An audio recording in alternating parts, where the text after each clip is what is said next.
Сурет өнерінің даңқты шебері Диего Ривера суретші сурет салмай тұра алмағандықтан сурет салат деген екен. Қылқаламды ұстайтын ештеңе болмаса да, бәрібір сурет салат деп қосар едім өз тарапымнан.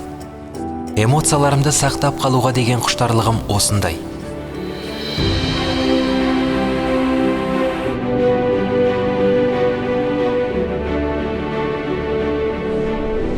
Әлем мойындаған көптеген танымал портрет, пейзаж, натюрморт шеберлері ұлылық жолдарын таза ақ қағаздан бастаған.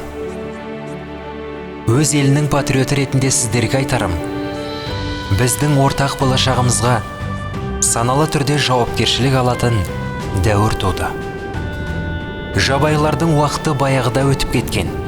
Қазір саналы адамдар жартасқа сурет салмайды. Шығармашылығыңызды қағазға түсіріңіз. Қағаз шыдайды. Ал тауларымыз, жазықтарымыз, ормандарымыздың қайталанбас сұлулығын ұрпақтарға қалдырыңыз. Бүгін біз табиғатты сақтаймыз. Ертең табиғат бізді сақтайды.